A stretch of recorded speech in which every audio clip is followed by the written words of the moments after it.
5, 4, 3, 2, 1.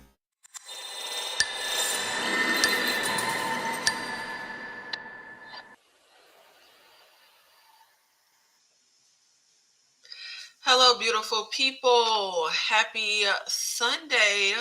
We are here for our subscriber chit chat check in live stream that we do every so often randomly.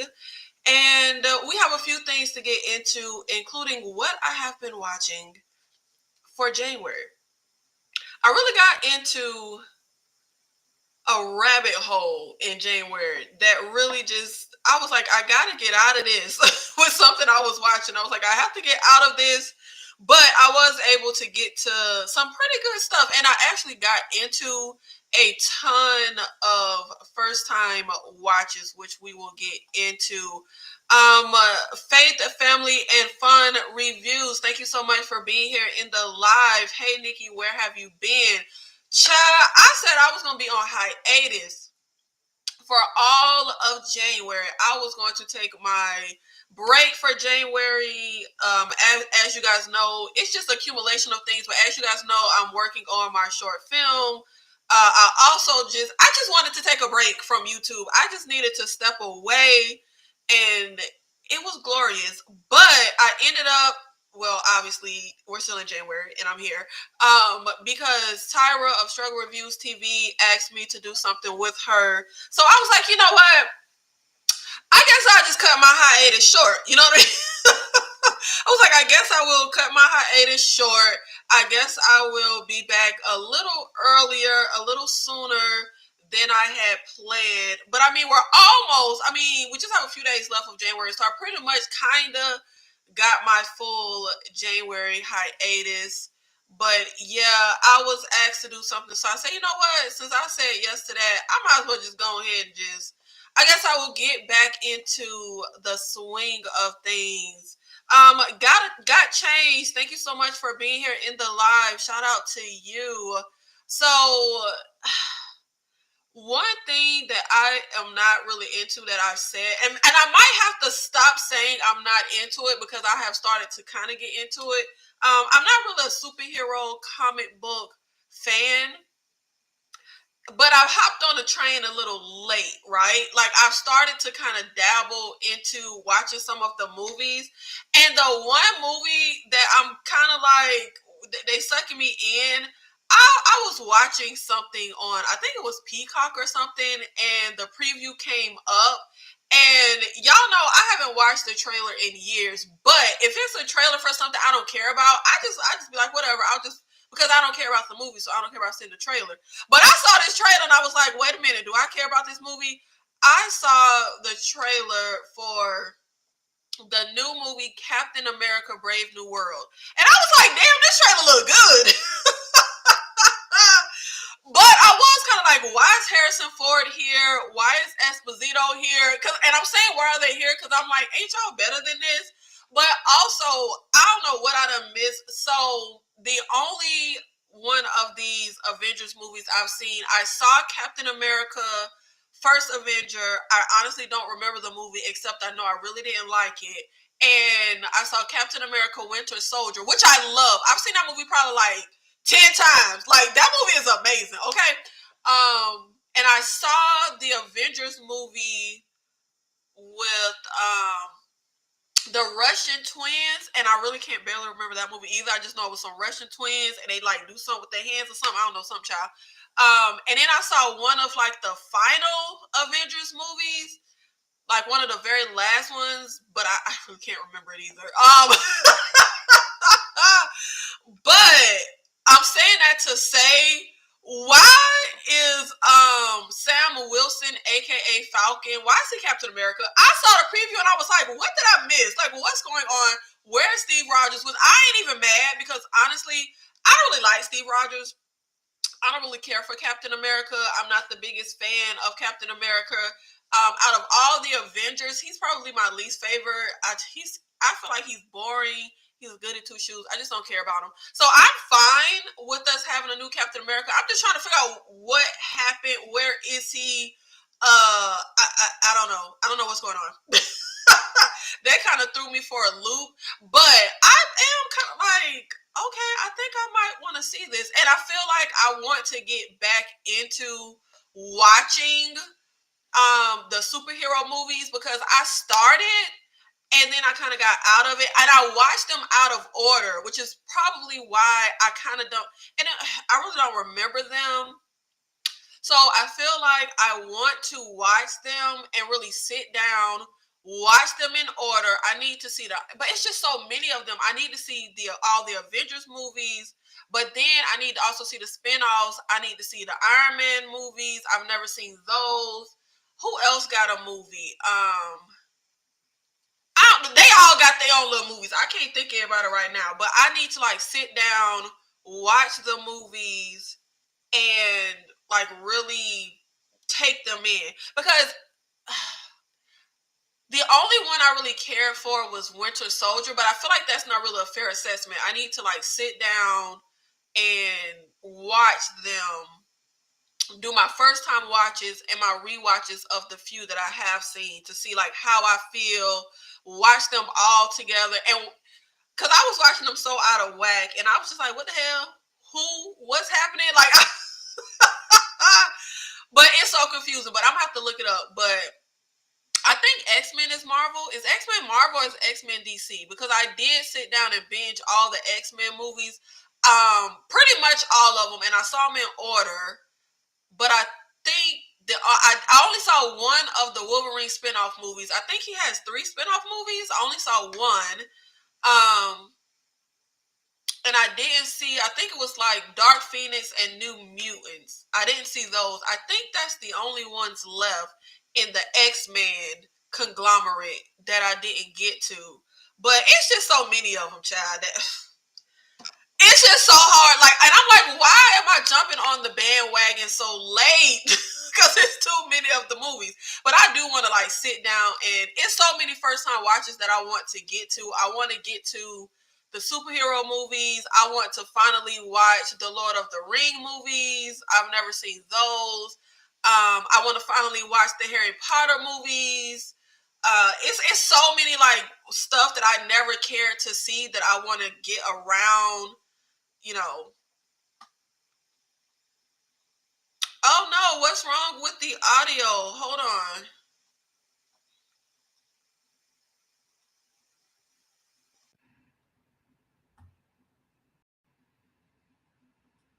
on. Okay, is the audio better? Is the audio better? My microphone was not on. So let me know if the audio is better. Can you guys hear me clearly? Thank you, Dane C, for telling me that the audio was not right because I didn't even, I mean, obviously I can't hear it, but I didn't even pay attention to the fact that I did not turn my microphone on. So yeah, that's annoying.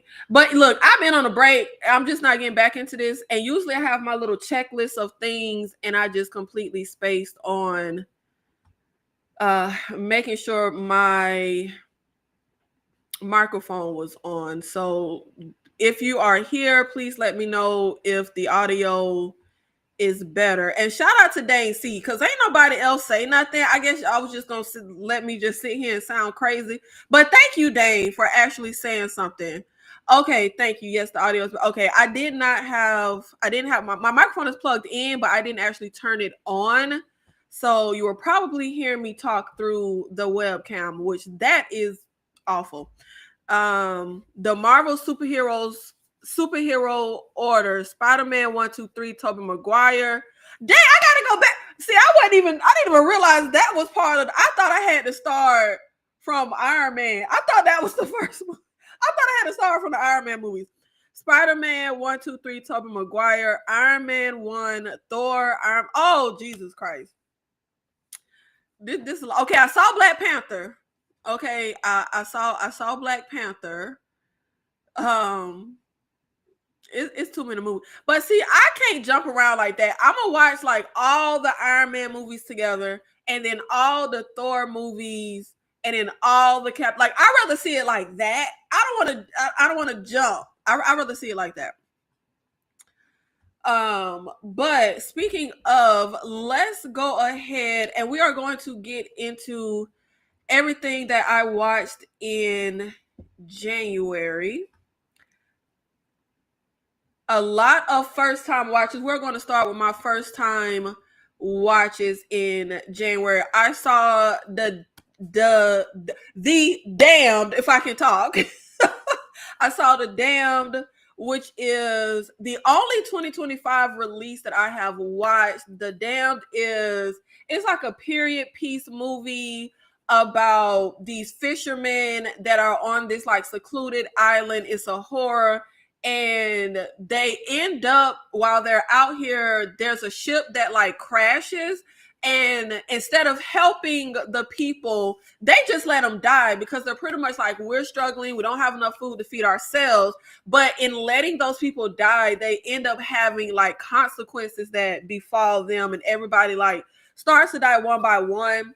And this was a real struggle for me to get through. This was literally, I mean, god awful. Now, really good premise, really good atmosphere. Like, I love it. Was like cold. Was it snowing? I think there was snow. It was cold. It was secluded. Like, it really had a good atmosphere. And I even like the idea. So basically, when we don't help these people and they die, we're told that there's like this entity, this supernatural thing that is going to come and kill us. Like, that for me worked really well. I like the idea of that. But it's a slow burn, but it's dreadfully slow, and the ending really brings it home with not making any sense at all. I just very aggravating, very painful watch. It really felt like a bargain brand Robert Eggers movie. Like, that's literally what it felt like. I was highly disappointed. So my first 2025 watch did not go very well. And then I saw Anora, and not my cup of tea, but anytime there is a movie that everyone is like raving about, I tend to want to check it out.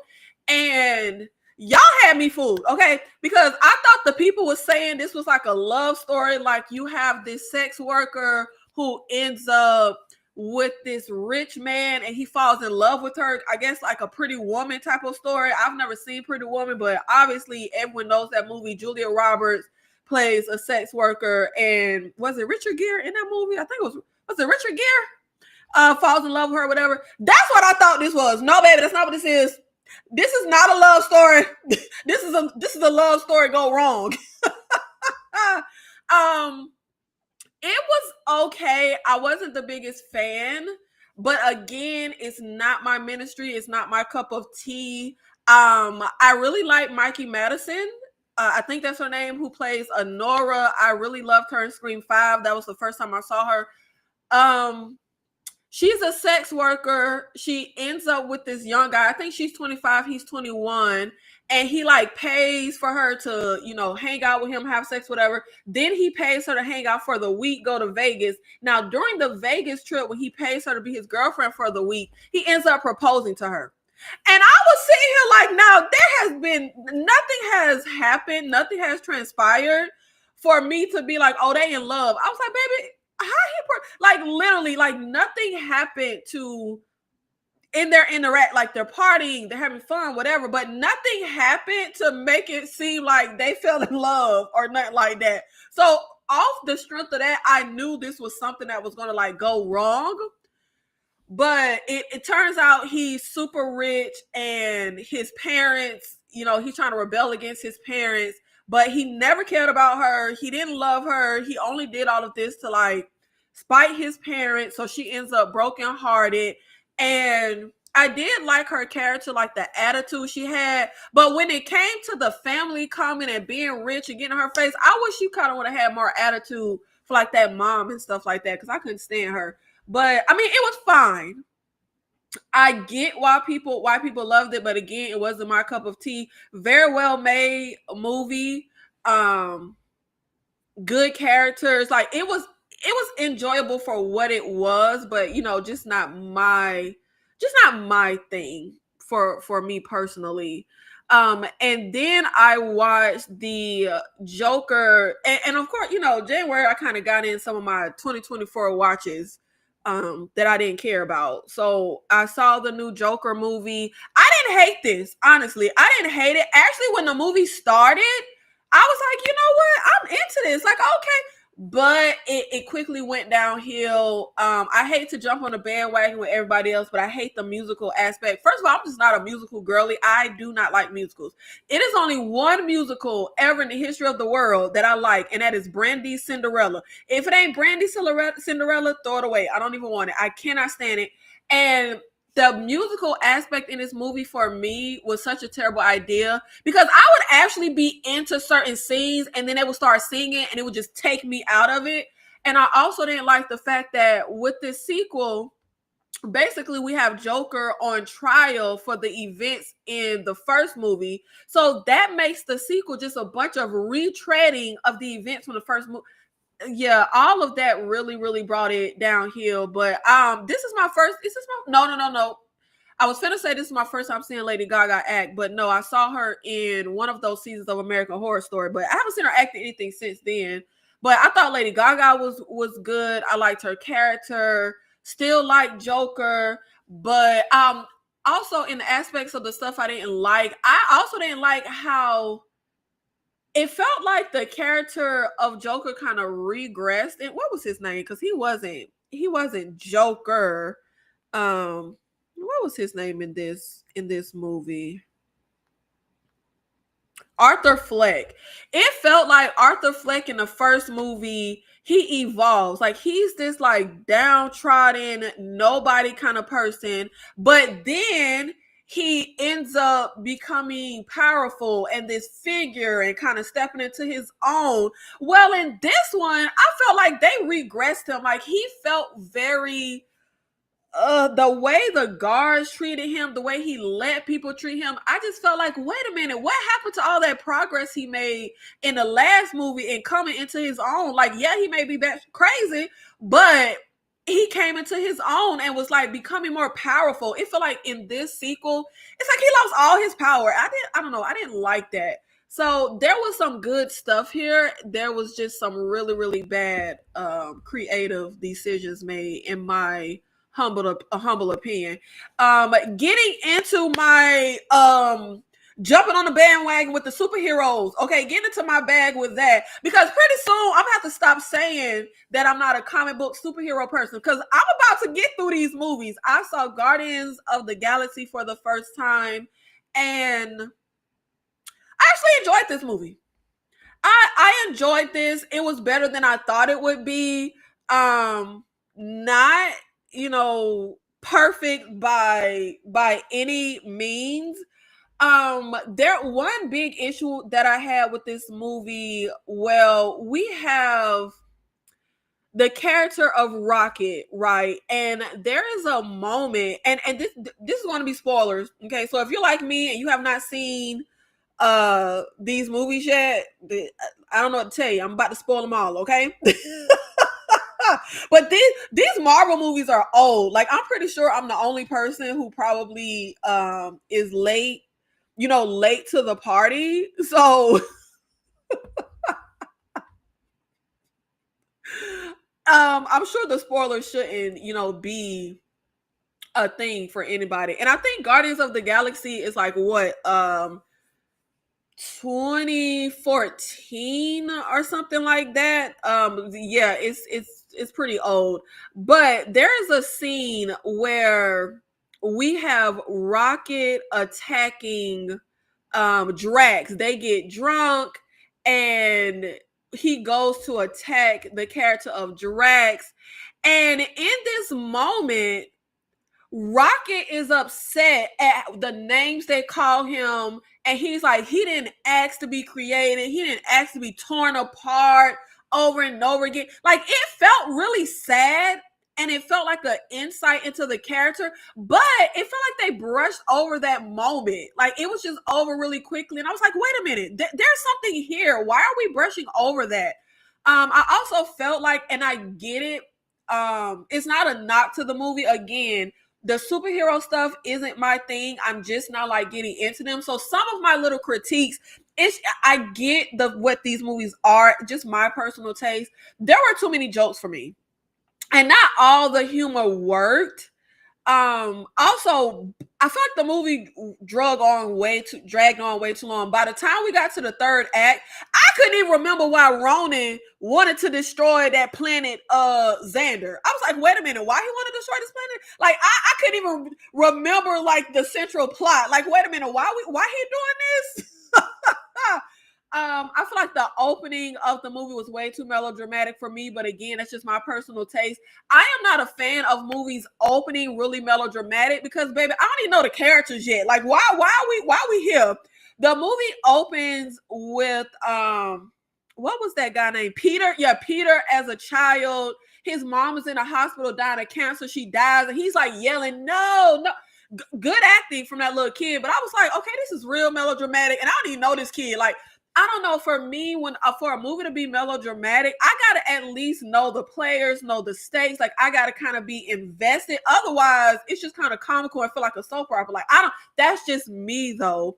I also feel like the movie was kind of confusing with some points because I was like, Peter's mom dies.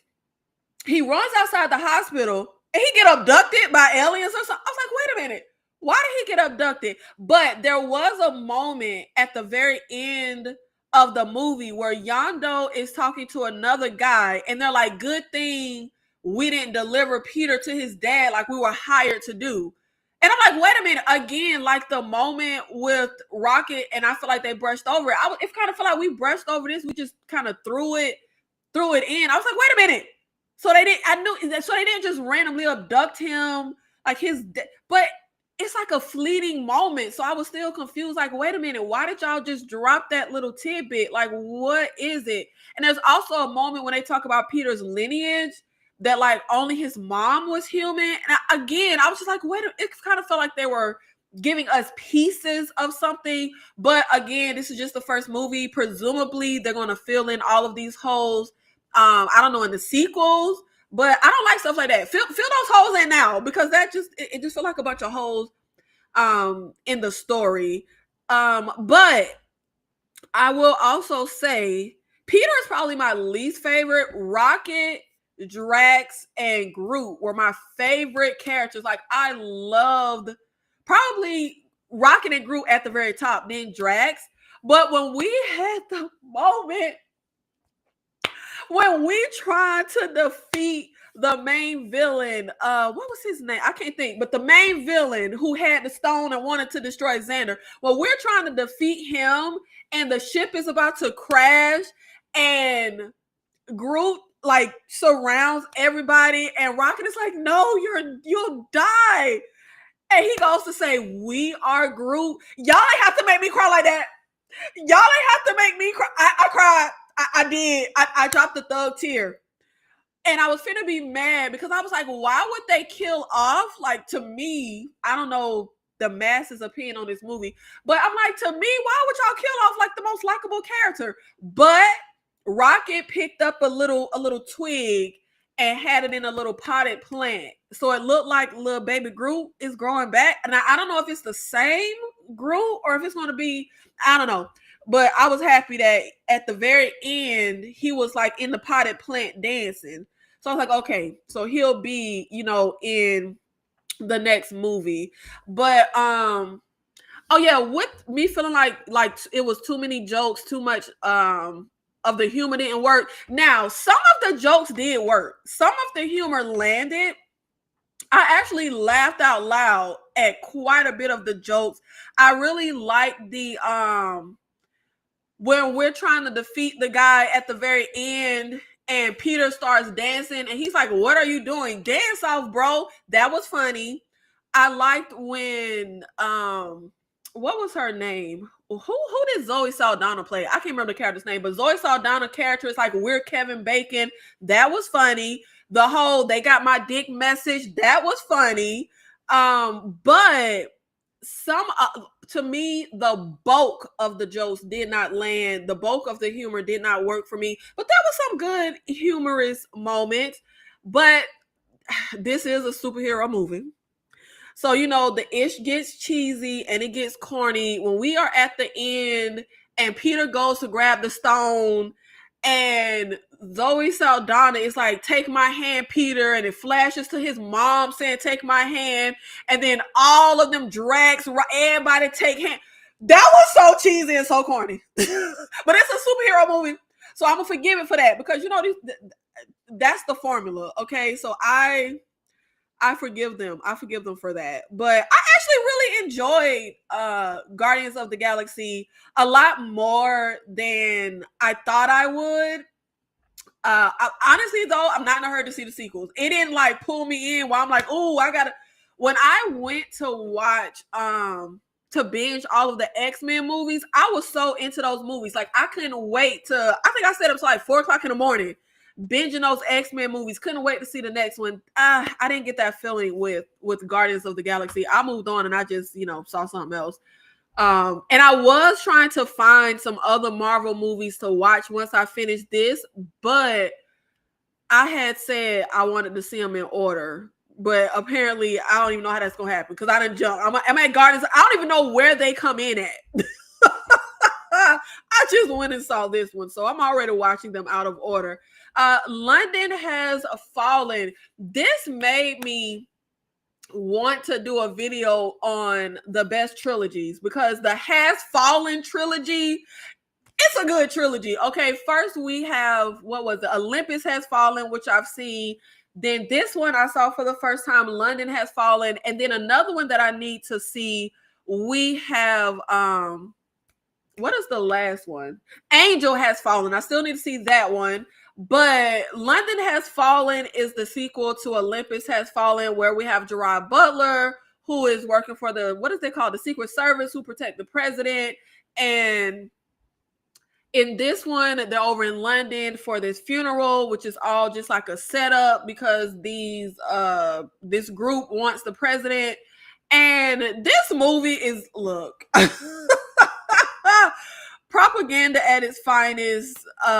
It's the writing is kind of a mess, okay? But Gerard Butler is beating people up. It was a really fun, like, brainless action movie. Like, I really enjoyed London Has Fallen. And I can't wait to see Angel Has Fallen. I can't wait to see that one. And just hopefully, if Angel Has Fallen is good, this will be a really good trilogy. Now, a few months ago, I watched the Bourne movies for the first time, and I thought I saw all of them, but apparently there was another Bourne movie that I don't know how I didn't see this. I don't know. But Jason Bourne, which is the last Bourne movie, and the last of the Matt Damon Bourne movies, pretty much is what I'm talking about. I binged the Matt Damon Bourne movies, thought I saw them all, but apparently I missed one. It wasn't anything to write home about. It's literally the same old song and dance, the same Jason Bourne formula. This far into the franchise, that formula has worn thin for me. It was fine. It was okay. It wasn't terrible, but like I said, it's the same old song and dance. It's literally just the same thing. Matt Damon has no range when it comes to that character. The Tomorrow War, an Amazon original. I don't know how I missed this movie. I've seen a lot of Amazon originals. I don't know how I missed The Tomorrow War. The Tomorrow War is a movie about, we get a message from 30 years in the future where we're in this war against aliens, a war we are losing, and the entire human race is about to be eradicated. So we go back 30 years so we can send forward people to fight in this war, and you pretty much get drafted. You fight in a war for 7 days, and then you go back to your present time. And what is this guy's name? The guy from Guardians of the Galaxy. What is his name?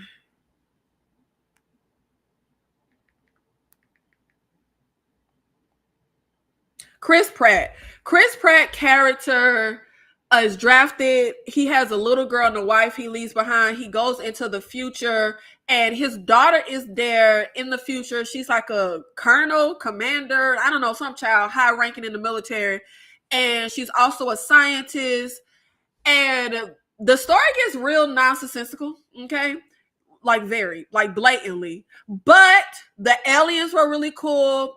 Creature design. The action was really good. There were some genuinely like tense moments, some genuinely like really good action sequences. So I had a lot of fun with this movie. Again, it kind of like London Has Fallen. Like you can't really, just turn your brain off because yeah.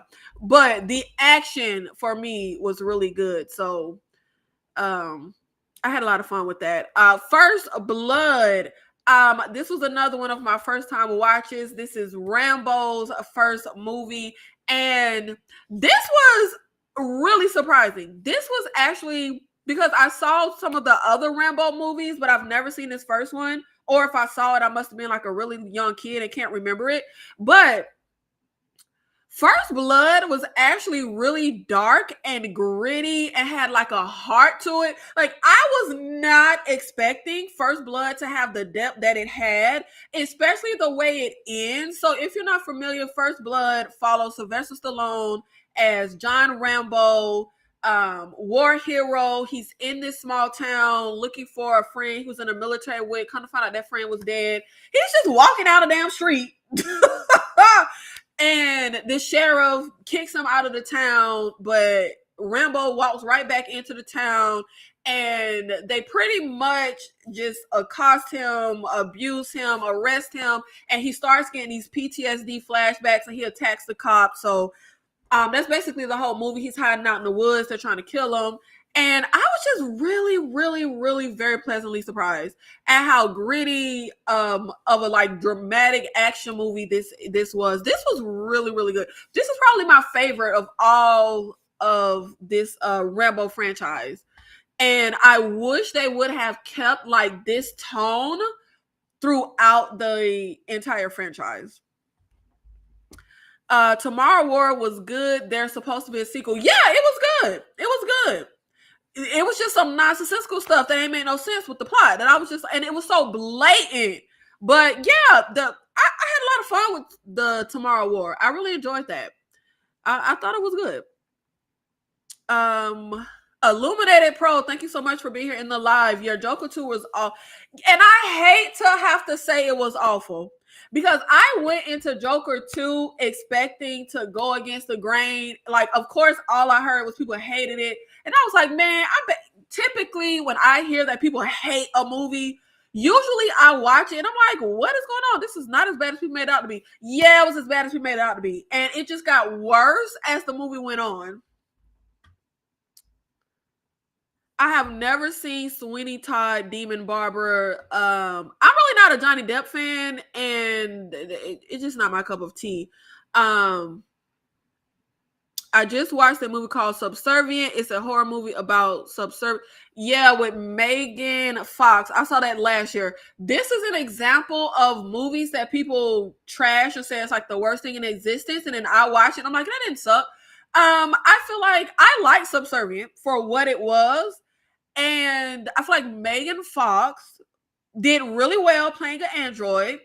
And I think Megan Fox plays in middle of the road movies she gives a middle of the road performance, and it's a middle of the road enjoyable enough time. Just like the movie she did where she was like I don't know, what was she? In Africa on a safari or something, and she was like military. I don't know, child. It was a middle of the road movie, but it was enjoyable enough time. Or the one where she was like handcuffed in this house or something. Like that's her lane. I did not hate Subservient. I probably would never rewatch it, but I enjoyed it for what it was. It was a lot better than that. What was that movie? The AI movie with the Asian guy. I didn't even finish that. That was a DNF. Yeah, and that's why I say it's too many of those movies. It's just way, way too many. Well, I know Blade. I love Blade. I've seen those. I don't consider Blade. I mean, it's a comic book, but I don't consider him in the group when I talk about the superhero movies. But yeah, I love Blade 100%. And yeah, I guess that was, Homefront. Jason Statham, the last real action star we have left. Homefront is a movie about Jason Statham is like an undercover DA agent, but he steps away. His wife died, so he's in a small town with his daughter, and he ends up getting into it with some hick people who brother is James Franco as like a drug dealer. He breaks into Jason Statham's house, discovers he was an undercover DEA agent, and sent this big time guy to prison. So we sell his information to them. But if I'm not mistaken, Sylvester Stallone wrote this movie. I was very surprised. I was like, wait, what? This was really good. I really enjoyed this. I thought the acting was good. I'm really not a fan of Winona Ryder, but whatever the hell. And I'm also not a fan of the blonde lady who plays the meth head mom. But outside of that, I thought James Franco did well. The guy who played the sheriff, I can't think of his name, he did really well. I thought this was a good story. I thought this was good. Very by the numbers type of story, but enjoyable nonetheless. I had fun with this. Nowhere near as much action as I would have liked. Of course, I saw Nosferatu in January. I already talked about this on the channel when I ranked all of my 2024 watches. Really hated this movie. Really hated this movie. Did not enjoy it at all. I don't know what everybody else saw in it. Yeah. I really got nothing to say about this mess of a film. The Dark Knight Rises. Finally got into this one that y'all know. Look, I'm trying to get all of the comic book movies. I'm trying to watch them, and I also it was a did not finish that I forgot to add to the did not finish section that's coming up. I started, but I'm not considering it a did not finish because I plan on going back. I started watching Watchmen. I couldn't get into it, but I want to go back. Like maybe I didn't give it enough. I think I watched it for like 20-25 minutes and I just couldn't get into it, but it's a long ass movie. So maybe I just got to let it cook. But the only Batman movie I've ever seen is The Dark Knight. So I need to watch. Now, I ain't finna go back and watch every goddamn Batman movie. It's a lot of them. But I'm just going to try to go back and finally watch the Nolan Batman movie. So I've seen The Dark Knight. Finally saw The Dark Knight Rises. And I thought this was okay. Not as good as The Dark Knight for me. I hated the Bane character. His voice irked my nerves. His voice sounded like a cartoon villain. Does anybody remember that Disney show, The Famous Jackson? Remember the villains on that show, like the Rat Man, Mr. Rat? That's what Bane's voice was giving me. It was giving me like a Power Rangers villain. I hated the Bane voice, and it just drove me crazy. I did like what they did with the Bruce Wayne Batman character in Dark Knight Rises a lot more than what we did with his character in The Dark Knight. I felt like Joker pretty much stole the whole show in The Dark Knight. I really didn't care anything about Batman, Bruce Wayne in The Dark Knight. I liked him a lot more in Dark Knight Rises. His character felt a lot more like gritty, and it really felt like he had real obstacles to go through that I really enjoyed. Physical obstacles, like emotional obstacles, when they throw him down in like that pit hole prison thingy. I was very pleasantly surprised at how much I really enjoyed Anne Hathaway as Catwoman. I thought this was a really good one. I enjoyed Joseph Gordon-Levitt. I thought this movie was. What did I give this on Letterboxd? I thought this was actually pleasantly. I guess it's low. I gave it a 2.5. I guess it's not very high. But like I said, not as good as The Dark Knight. So now I need to go back and watch Batman Begins. So I'm seeing them all. I just be watching these movies all out of order, child. So I got to go back and see the very first one. Because the only reason I saw The Dark Knight is because everybody was raving about Heath Ledger. So I saw that way back in the day. And just never cared, to see any of the other ones. So finally saw The Dark Knight Rises and plan on going back to see Batman Begins. And I will say the biggest thing, two of the biggest things that annoyed me with The Dark Knight Rises is it was very obvious, to me at least, that lady was actually a bad guy who Bruce gives control of that little machine or whatever. That was so obvious to me. So that kind of irked me. But I was also confused because apparently, or obviously, there was some stuff in Dark Knight Rises that ties into the first one. I was like, Liam Neeson? Was that Batman? I had no idea. So, gotta go back and watch that. But what also annoyed me was Bane pretty much holds the city hostage and has this bomb, and everybody just frolicking. Well, the bad guys, not everybody, but the bad guys just frolicking through the street like they own the town. I'm just like, baby, do y'all not understand this motherfucking bomb? I thought it was so dumb for anybody to think that, he just gonna leave the bomb and just follow his rule. He won't blow y'all up. That irked my nerve the whole damn movie. Because I was like, you dumb mother. Of course he gonna blow y'all up. No matter what rule you trying to follow. Like, it irked my nerves really, really, really, really bad. Blueberry ricotta cheese pancakes. Thank you so much for the super chat. Really, really appreciate it. Hey, Nikki, so glad to see you back, sis. Start any new books in the new year? No, I have not started any books yet. 26 days into the new year, and honestly, I'm surprised I got any of these first time watches and stuff because I went down a Love After Lockup rabbit hole. I literally was watching Love After Lockup, like didn't leave the living room. Like, I was obsessed. I went down a rabbit hole, but I finally got out of it and got some movies in and some other stuff done. But no, I have not started any books yet. I do still want to I need to get to Dr. Sleep. I'm not a fan of Stephen King, but the Dr. Sleep Stephen King book is on my list. That may be the first one I get to, but I'm more of a nonfiction book fan.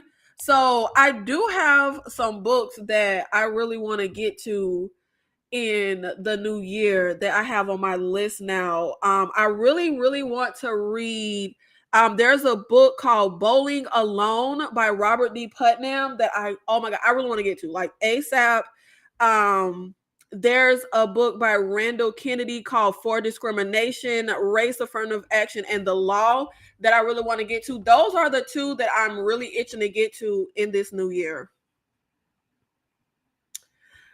But yeah, any book recommendations, let me know. But in my new watches, finally got to some of the Harry Potter movies. These were really hard for me to get through. And my goal was to binge the entire franchise, they're all on HBO Max. After I got through the first two, I was like, child, I got some away. Okay, objectively well-made movies. Can see why people love them. But they felt so kindergarten. They felt so elementary. Like, I was like, child, like, I'm not 10 years old, so it's not appealing to. It just felt so. It was. I couldn't get through it. It was the Sorcerer's Stone, but I know it. The Sorcerer's Stone, the Philosopher's Stone, whatever the hell, and the Chamber of Secrets. I honestly, I hated these movies. They were really, really hard for me to get through. And at the end, I didn't even make it through the franchise. I had to stop. I do want to go back. I want to finish all of these movies that I just never cared to watch. I don't know. I'm just in the mode. I really want to finally see a lot of these movies. So I got to get to the third one. Prisoner of Azkaban. I don't know how many of them Harry Potter. I think it's like 7 of them Harry Potter movies. So I plan on finally getting back, but oh my God, them first two they were hard to get through. And I really wanted to just finish the whole franchise. But them first two movies, I said, y'all, I can't do it. In a Flight, this is from 2024. This is one that I just got to in January. In Flight is like a thriller movie about this woman who is at a bar. She has a flight to catch. She's going on a trip, and she has a drink with a stranger, and suddenly she just wakes up on a plane. No memory of what happened between being at the bar, meeting that stranger, and being on the plane. And there's this kind of like terrorist takeover, like event, something happening on a plane that she's in the middle of trying to stop. I had high hopes for this movie. I really had high hopes. This movie sucked. And it got worse as the movie went on, like literally. So, first of all, the lead character, fine. The acting in the movie, fine to subpar to bad. But the whole plot made no sense. So, first of all, the woman is at this bar. She has a flight to catch. She has a drink with a stranger. Leaves her drink alone. Who does that in the year 2024? Like, who's leaving her drink alone with a stranger? He drugs her. She wakes up on the plane. Again, there are different times where she leaves her drink unattended. And I'm just like, how many times you gonna let people drug you? So she's on the plane. She's trying to like figure out what's happening. Some random stranger is like, I was told to give you this message. It starts getting really freaking stupid. So I'm just gonna spoil the movie. We get to the very end. She tries to foil the plan, stop the bad guy. She's not on a real plane. They haven't been flying in the air. This was all a test because the CIA wants to recruit her. It was so freaking stupid. And when you get to the very end where she's in the room with the CIA people, that's when the acting goes from subpar to bad. It was god awful. It was god awful. Yeah, I guess y'all, it was bad. The Informant with my guy Joel Kinnaman. I really love this kid. He usually picks really good projects. The Informant is about Joel Kinnaman's character. Was in the military, a war hero or something. He comes home. He defends, kind of like the movie Con Air. He defends his wife and ends up like beating someone up, goes to prison, and he ends up getting recruited by, was it the CIA? I don't know, the FBI. I don't know, child, some agency. He gets recruited to be an informant, but when he's about to take them to the person that they want to get and finally be done, this stupid undercover cop comes in, and even though Joel Kinnaman tries to warn him, like, I know you're a cop, just get the hell out of here, the stupid cop doesn't listen, gets himself killed. So now Joel Kinnaman's character is a witness to a murder, which they are saying you're an accessory to the murder. So now they end up having it where he has to now go to jail as an undercover to try to catch the top person.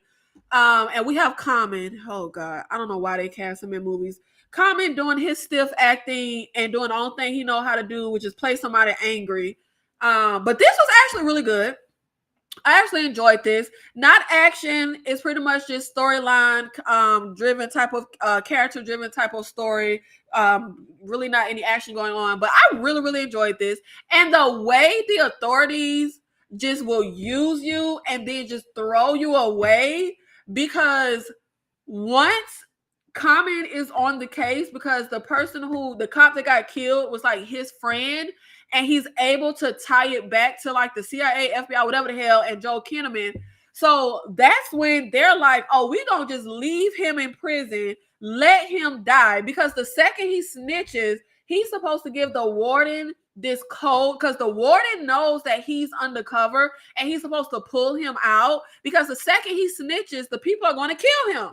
He goes to the warden like, yo, here's the information, I did it. And the warden's just like, all right, bro, I can't do nothing for you. They just leave him out to die. Like, it made me so freaking mad the way they did him. But this was really good. I really, really like Joel Kinnaman. I really like him. I really enjoy him. He plays some good stuff. And this was enjoyable. It wasn't anything to write home about. I would probably never rewatch it, but I enjoyed it. I had a good I liked it. Now we're going to get into my re-watches of the month. I saw Memento like 100 years ago. Hated this movie, but everyone raves about Memento. This is Christopher Nolan's. Was it this his first film? No, he has that short film. No, it wasn't a short film. It's a black and white movie that was his first feature. But this was like the first Christopher Nolan movie that like blew up. And everyone raves about this movie. I fucking hate this movie. I finally went to rewatch it after not seeing it for 100 years to see if I will feel differently. No, I still hate it. I hate this movie. I do not get the appeal. I am absolutely a huge fan of a non-linear story. I love how Quentin Tarantino does that. But the way the story is told in Memento. So if you're not familiar, Memento follows Guy Pearce, who I don't know these people in real life. I just be talking as the audience, okay, as just a fan. I really don't like Guy Pearce. So following him also wasn't enjoyable.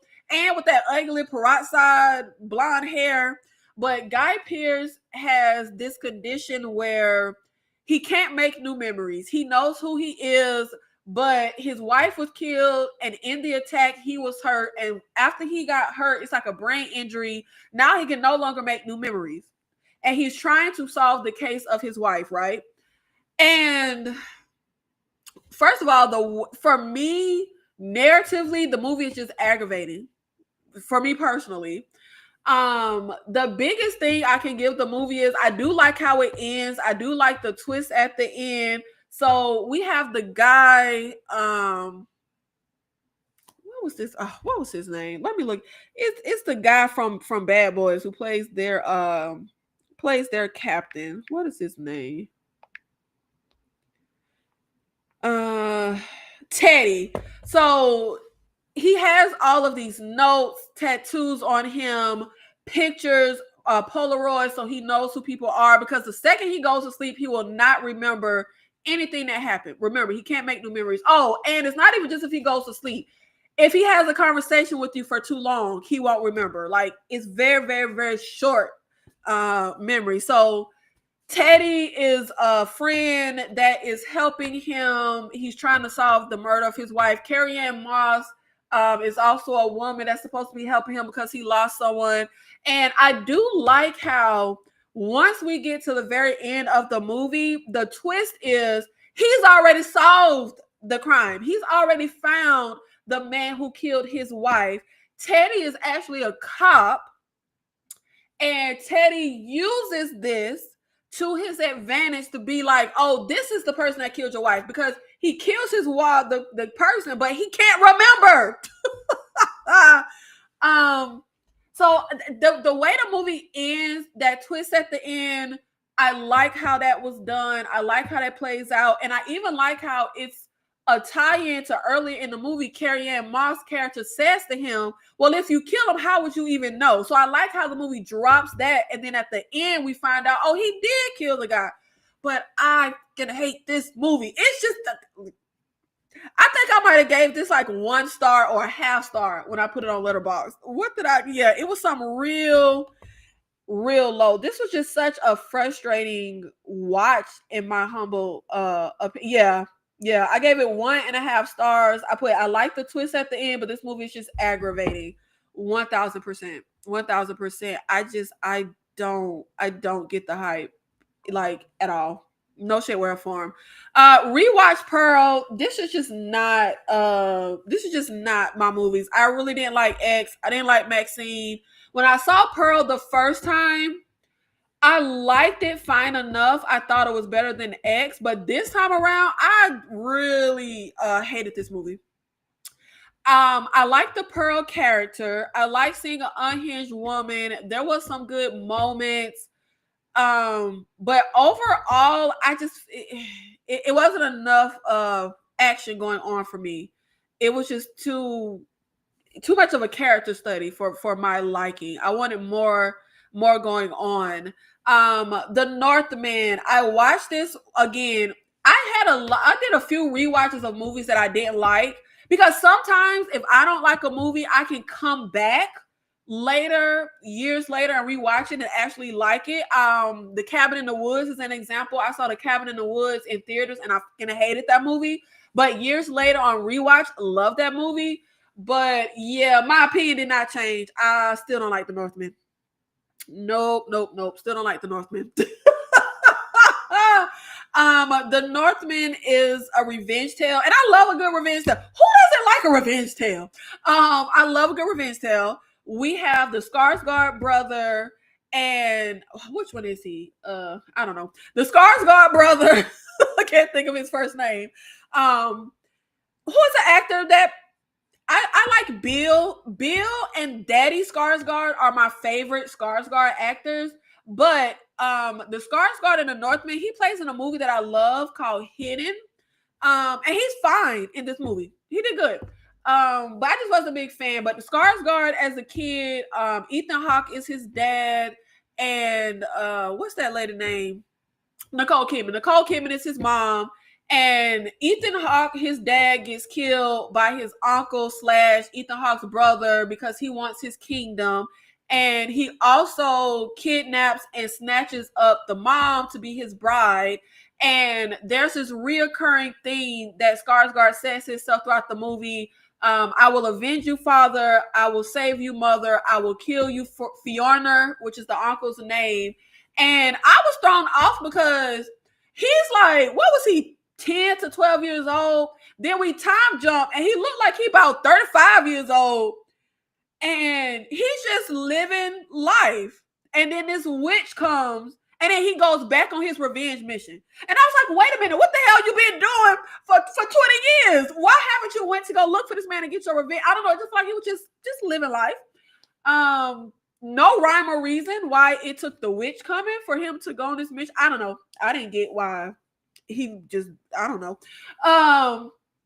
But he impersonates a slave because slaves are being taken to Fiona, who got his kingdom taken away shortly after killing his brother and taking it. And I like the whole revenge tale. And I actually really enjoyed the twist of the fact that his mother was in on it. He didn't see his mother get dragged away crying. She was laughing. She wanted Ethan Hawke to get killed. But what didn't make sense to me was, so her whole rationale was, so this was kind of like a pro-abortion movie. Because she wanted her son killed too. I forgot to say that. The son was supposed to get killed, but he's able to run away. So she was a slave. She was one of Ethan Hawke's slaves, and he essayed her. She got pregnant and had a son. So he, happy to have a boy. So that's why he made her a wife. So she fell in love with his brother and had the brother kill her son because her whole thing was F the son because I don't like your daddy. My God. But what didn't make sense was she was telling him how horrible of a man his dad was and how he had slaves and was hard R-wording the slaves, but her new husband was doing the same damn thing. We have Anya Taylor-Joy in the movie, who is a slave, who's on a ship with the Skarsgård guy. They fall in love. But Fiona, her new husband, wants to R-word her, but she kind of fights against him, and he's just like, she's not as docile as he wants, so he just kind of gives up. But he is screwing the slaves just like your first husband you wanted to kill. So and they were not good people to the slaves. His oldest son, him. So I was very confused on why you hate. Well, obviously I know you hate him because he assaulted you. But what makes his brother such a good man? He's the same man as Ethan Hawke. Like that kind of threw me for a loop. But overall, I felt like it was quite a bit of shots that I felt like really had no real point in the movie. They were kind of just like, oh, this is a cool shot, let's throw this in here. I'm just like, man, what is this? Why is this here? Just not my cup of tea. Just not for me. I really didn't care for this movie. Now, it didn't suck. It wasn't terrible. There was some good moments, but yeah, no. Not for me. Project Wolf Hunting. This was from, I think, like 2023. This is a Asian movie. Was it Korean? I can't remember. I think it might be Korean. Please don't hold me to that. I think it's Korean, but Asian movie. It's like a horror action movie, kind of like Con Air, but on a ship instead of a plane. We have these prisoners that are going from one place to another. They're on a ship. We have a bunch of cops, but along with the prisoners and the cops, we also have this secret government, secret experiment thing happening, and they're transporting one of their experiments in the bottom of the ship. And we end up having the prisoners break free, kill off the cops, and while they're at war, the experiment wakes up and start killing everybody off. Really love that premise. But honestly, when I first saw this movie, I was so hyped. It was a huge letdown. On a rewatch, it's not like I hated it when I first saw it. It just wasn't as good as I hoped. It's very bloody, very gory, like in freaking sane with the violence, okay? But the story is way too convoluted. I feel like I wish we would have just kept it with the prisoners versus the cops. I don't think we needed to add the secret experiment stuff. Like, that made it go way too far left and made it way too convoluted. So it starts off really well. We have one like big bad when it comes to the prisoners, who was kind of like the Asian Nickey from Face Off. Like, the way he was in Face Off, that's what this person gave me. And what I mean is like the charismatic but ruthless, evil bad guy. But once we get to that experiment, which is kind of like this Frankenstein superhuman type of experiment, like person, and he's killing everybody off, come to find out one of the prisoners is also a superhuman Frankenstein experiment, but he ran away. So the big person comes, like the head of the secret experiment, to come gather up the experiment, take it out or whatever. But he's also superhuman. But once we get to the end, it's a whole thing where, the superhuman person that I said ran away, that was a prisoner, he goes to jail for the murder of his wife. But it was actually the agency that murdered his wife and child. So he thought. We get to the end of the movie, they didn't actually murder his child. They have the child experimenting on him. Like, it's too much all melded into this that I was just like, I wish we could have just kept it a simple, the cops versus the cons type of story. It just went too far. But take that ending out that I thought was unnecessary. It is a good movie. I enjoyed it a lot more than I did the first time. Like I said, I do wish we didn't have that experiment, but it was still really, really good. Skinwalkers is a terrible werewolf movie that I don't know why I rewatched. I saw this like 100 years ago. This is just a janky, generic werewolf movie where we have this little boy and his single mom living in a small town. The small town is full of werewolves, but they're good people, and they like chain themselves up so they don't attack anybody. And the little boy is like a werewolf human hybrid. And once he hits his 13th birthday, suddenly there will be no more werewolves. Don't make no sense. Like, suddenly he just turned 13 and it's just no more werewolves. So we have the evil werewolves that are trying to track him down. Finally, they track him down to this town. We end up having to go on a run, fighting against these evil werewolves that want him to die because they want to stay werewolves. Then we have the good werewolves that want him to live and see his 13th birthday because they don't want to be werewolves.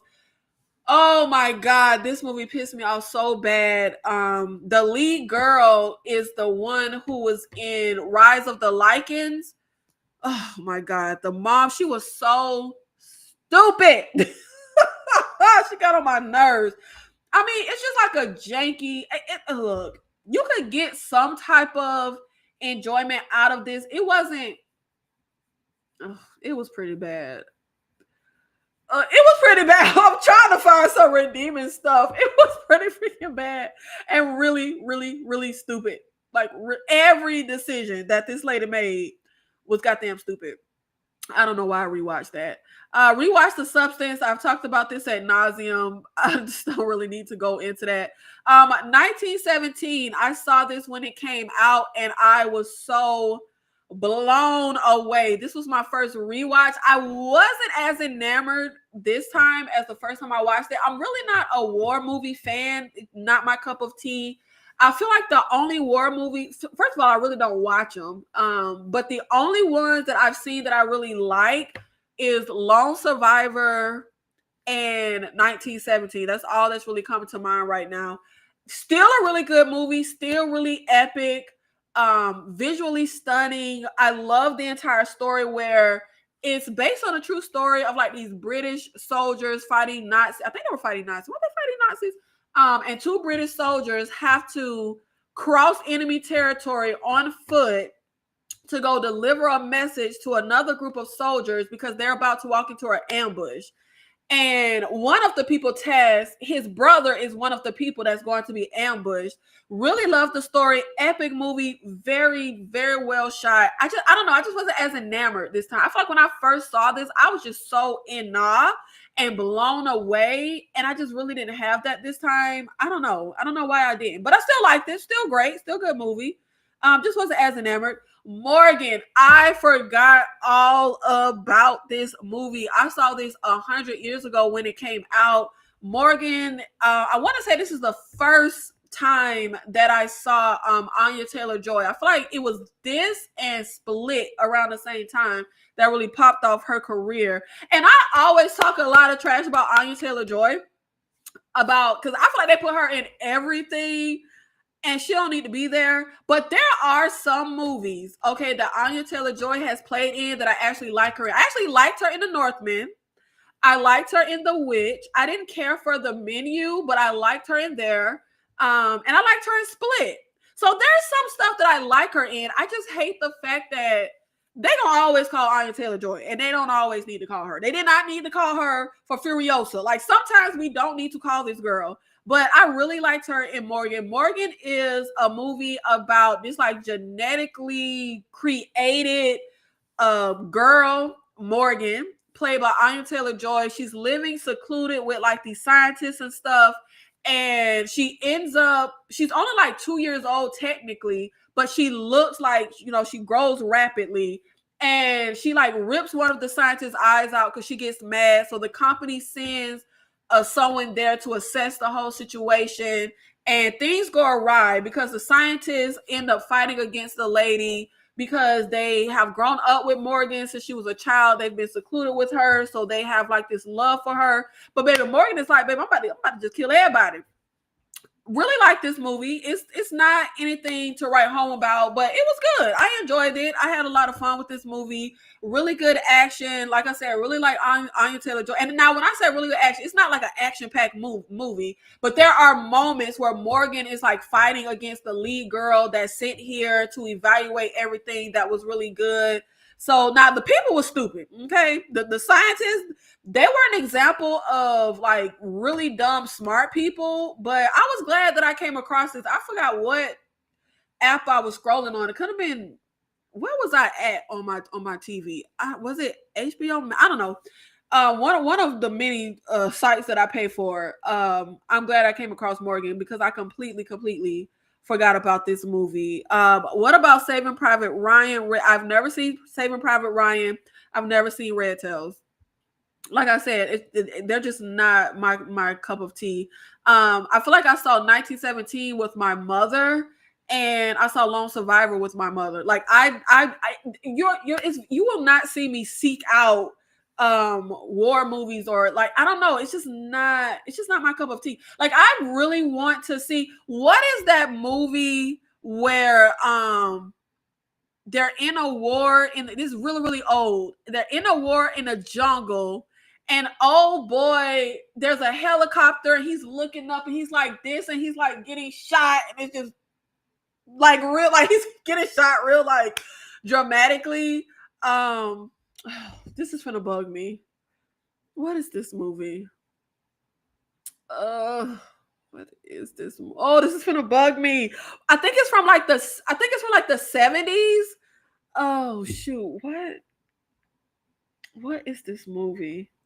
Okay, this is gonna bug me. Okay, let me try and think. I think William Dafoe was in it. And I think it's free on HBO Max right now because I think I came across it somewhere. Oh, wasn't it William Dafoe that was in here? Oh Lord. I gotta find this movie because this is gonna bug me. Is it Platoon? Yeah, Platoon. Oliver Stone. I want to see, like, I really want to see this movie. Like, people rave about it, but I'm literally never in the mood to watch a war movie. So I have yet to see it. Bowling Alone sounds very good. We'll add it to my list and love Joel Kinnaman. Yes, I'm super, super excited to see Bowling Alone. And there's also, oh shoot, what? There's also a Netflix documentary about it, pretty much about this.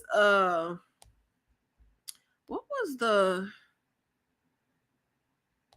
was the Netflix documentary? Kind of a condensed version. But it's pretty much about like the collapse of community in our society now. You know, like people don't do communal things anymore. I'm so what was it was a Netflix. Okay, I don't know. It's a Netflix documentary that's kind of a condensed version of this. Oh, Join or Die. Join or Die. Documentary was based on the Bowling Alone book. That's what it's called, Join or Die. I need to watch that documentary. But yeah, I'm super. So that's gonna be that's at the top of my reading list for this year. I want to rewatch the movie. Oh, I rewatched that some months ago. I love that. Justice for the Island. I don't know why y'all let that movie bomb. I don't know why y'all hate on Michael Bay so much. I like Michael Bay. Sue me. I saw The Island when it in theaters when it came out, and I loved it. And I hadn't watched it in 100 years, and I can't remember where it was streaming. But I rewatched The Island. I don't know, maybe sometime last year. I love that movie. Like I don't know what's wrong. I don't know why y'all let that movie bomb. I will say The Island is a terrible name, and I think the marketing wasn't very good. I vaguely remember the marketing, but yeah, the marketing, no. But the movie itself, I feel like it's a really good action movie. Like I like The Island, and I like the idea. I like the premise. I really like it. Yes, Platoon is the movie. I'm gonna get around to watching it one day. I'm just the type of person, I have to be in a mood. Like I watch movies in mood. Like, oh, I'm in the mood to see this. I'm never in the mood to see Platoon. But I really want to finally watch it because it's a classic. It's Oliver Stone. So I really want to watch it. I rewatched Inception. And off the top of my head, I feel like Inception is probably my favorite Christopher Nolan movie. I am so massively obsessed with this movie. I think it is perfect from top to bottom. Characters, visually, story-wise, brilliant ending. Oh my gosh. And what I love about rewatching stuff is I feel like you notice stuff that you didn't notice sometimes. And so the ending of Inception, I always thought was really brilliant because I felt like it was an ambiguous ending, right? So throughout Inception, why is my mind blanking on this guy? Y'all, what is this man name? Why is my brain what is this white man name? Leonardo DiCaprio. Jesus, why couldn't I think of that? Leonardo DiCaprio has his wife's totem, that spinning top, right? And he's spinning the top throughout the movie. And we know if the top continuously spins and doesn't topple, that means you're in a dream. If it topples, you're in reality, right? So once he gets to the very end of the movie, he finally gets to see his kids. He spins the top, but he runs to his kids before he can see if it topples, and the camera cuts before we can see if it topples or not. So we don't know if he's in reality or a dream. And I love how that ends, but please tell me why only on this 100th watch was I like, that's not his totem. That's it. I don't know why it just dawned. I'm like, that's not his totem. That's his wife's totem. What is his totem? What is Leonardo DiCaprio's totem in Inception? I need to rewatch it because I don't know why I only just thought about that, because I was like, wait, are we basing the reality versus the dream on the wrong totem? Because that's not even his totem. I got to figure out what was his totem. I got to rewatch it. I don't know why after all these watches, it only just dawned on me that I'm like, that's Maul's totem. So what was his totem when that, like, I don't know, that just dawned on me. So I really, really want to watch it for the 101 time so I can figure out what was his totem. Because I don't know if they tell us what it was or show us and I just didn't pay attention, but it literally has never dawned on me. But this movie is immaculate. Okay, like there are not very many movies. There aren't very many movies that I consider perfect.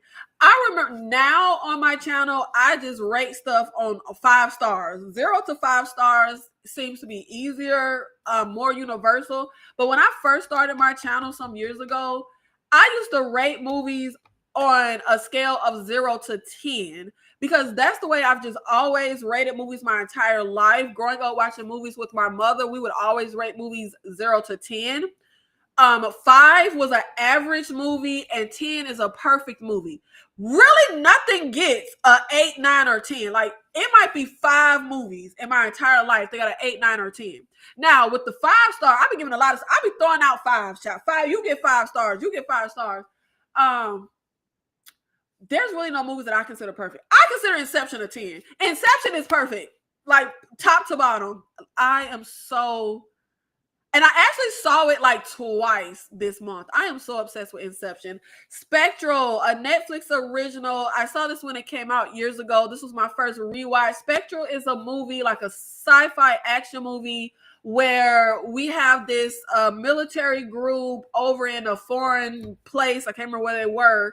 And they call in this scientist guy because they've come across something really weird.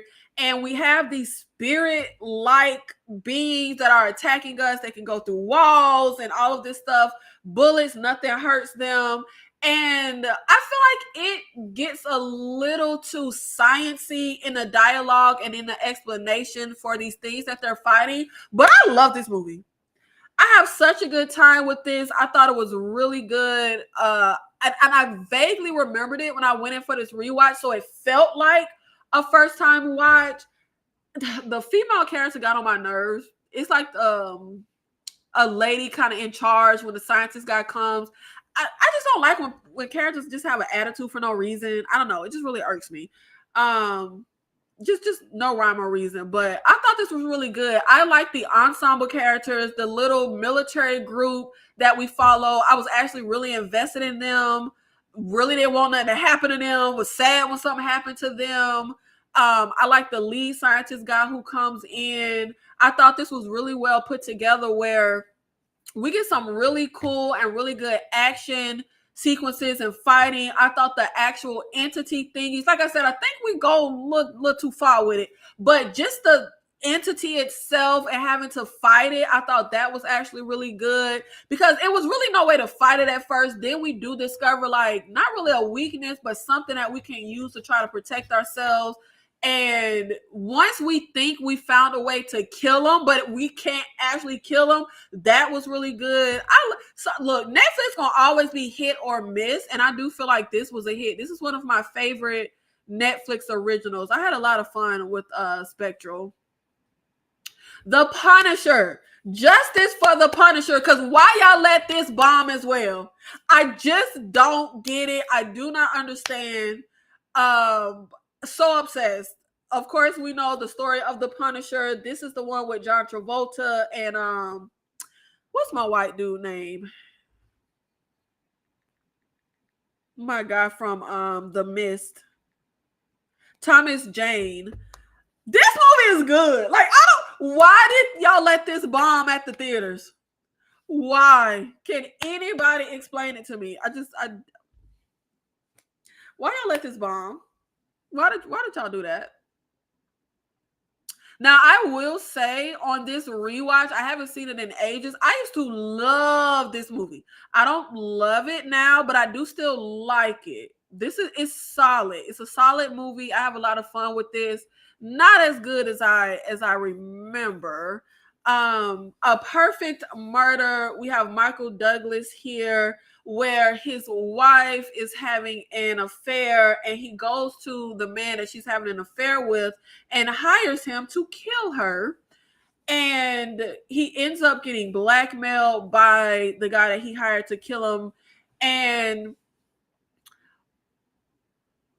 this is just a classic, like 90, you could kind of say erotic thriller. No, this is a great movie. I love this movie.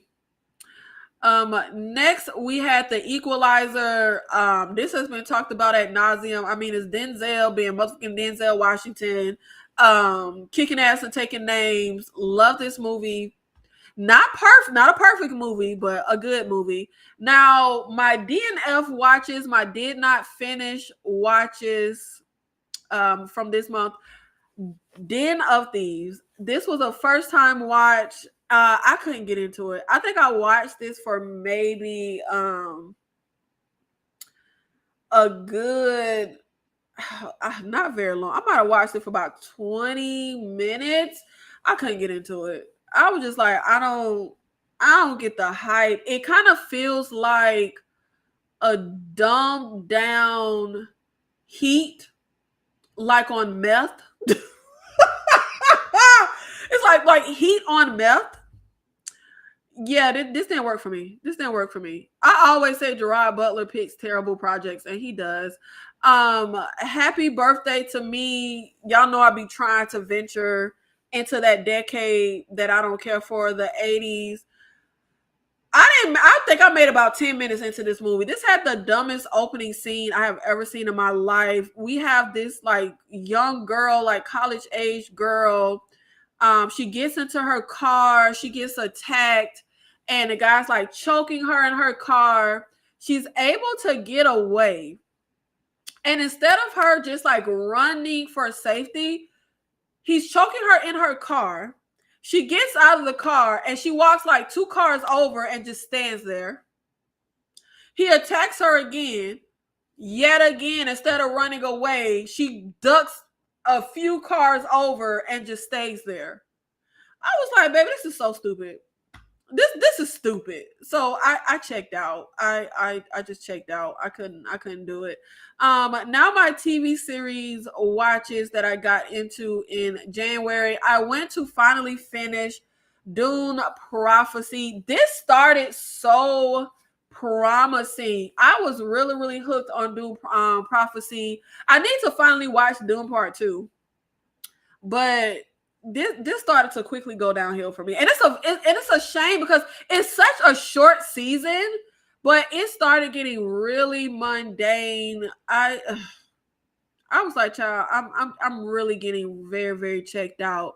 I also was binging the series Grimm, and I used to love Grimm. This is the TV show about a cop who aunt dies, and he discovers he's from a long line of Grimms, which means he can see certain fairy tale creatures, like see who you really are, and he's supposed to fight them and slay them and stuff like that. And it's very much like Fable infused SVU, Fable infused type of cop series. Such a good show. And when I watched this, when it aired, was back when I had cable. I was living with my mother, and you know how you used to record shows on the DVR? I recorded the season finale, and my mother deleted it. So I could just never watch the show, because back then, this was a network television show, if I remember correctly. They didn't show a rerun. So I missed the season 1 finale, and season 2 started, and I just never watched it because I had the season finale taken from me of season 1. So I am watching it now. And long ass season. I thought that I was going to be finished with the season, but I did not realize it's like 22 episodes of season 1. I'm on like episode 12. But I love this show so much. It's still good. I'm glad that I'm able to still enjoy it, because you know how sometimes a show could be good way back in the day, but then you go to rewatch it and it's just not as good anymore. But Grimm is still really good. Love the lead guy, love all the like Grimm tales and fables, how they infuse that. But I also love the fact that it's very much like a cop Law and Order type of show where you get a different case every episode. So I have a lot of fun with this show, and I'm glad that I'm finally able to get back into this show and enjoy it, because I had it taken away from me because my mama deleted the season finale. You ain't finished doing. You were saying it's your show. I finished. No, I didn't. I did.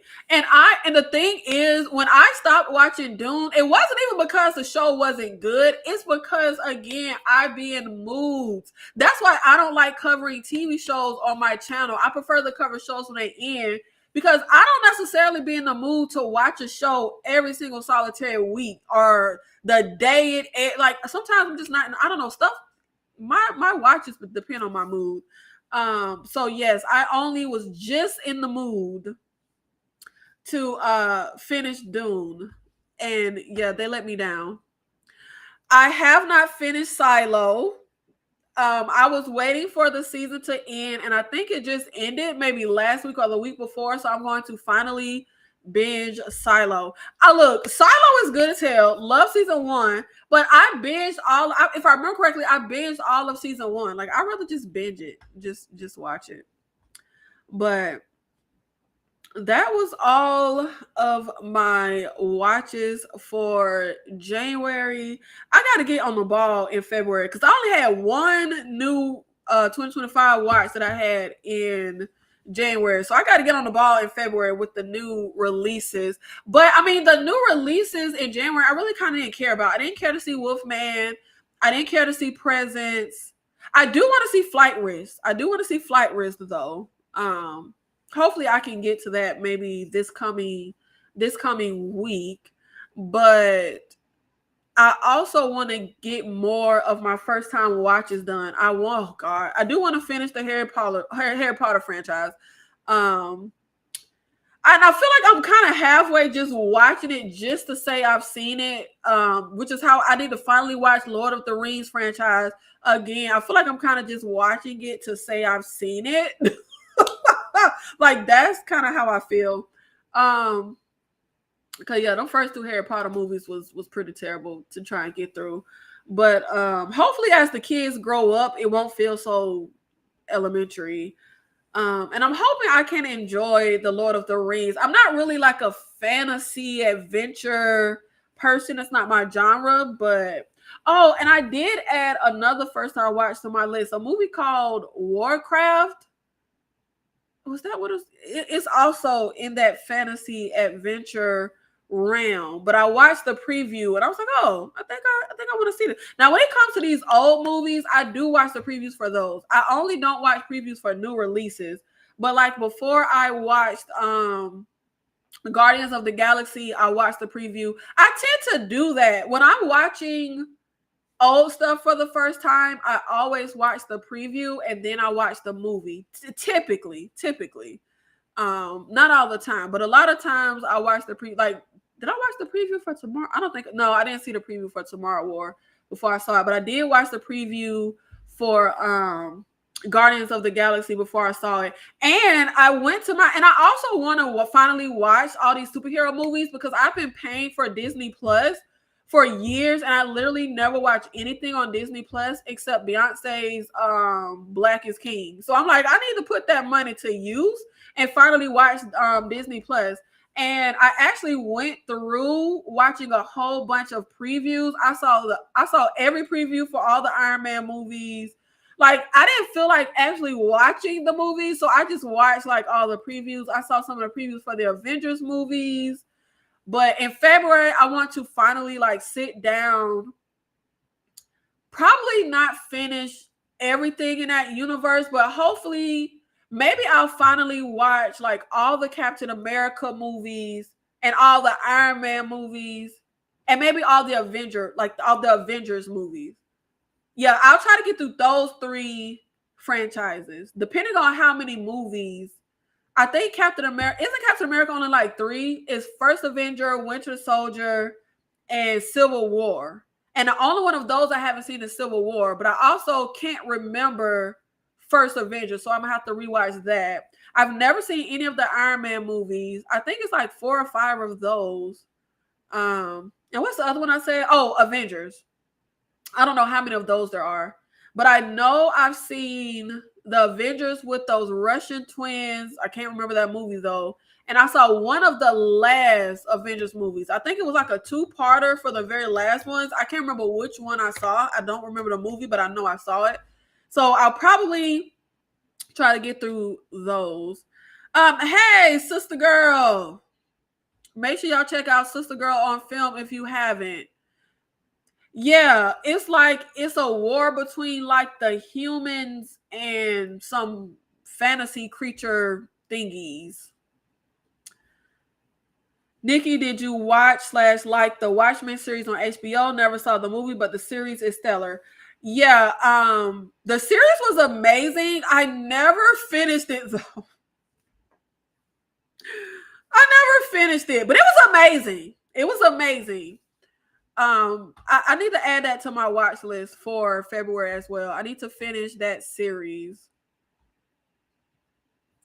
Goblet of Fire and Order of the Phoenix is the best Harry Potter films. Well, I guess I got some ways because the next up, because I'm watching them in order, is Prisoner of Azkaban. That's the next one on the list because I saw the first 2, so I'm on the 3rd one. So I'll give the movie Selma, Martin Luther King biopic a 10 out of 10. Just rewatched. I've never seen Selma. I feel like the only movies I give a perfect 10, Inception. I might not even be able to think of them all off the top of my head, but it is not very many. Inception, Casino, Scarface. I might be forgetting something. That's all I can think of. I feel like it's probably about 5, literally probably 5 movies out of the 50 million I've seen in my lifetime that I would give a perfect 10. That's all I can think of right now, though.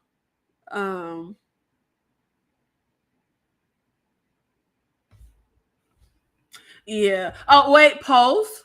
The Asian original, not the American remake. I think I would no, take that back. I would not give Pose a 10. I would not give Pose a 10.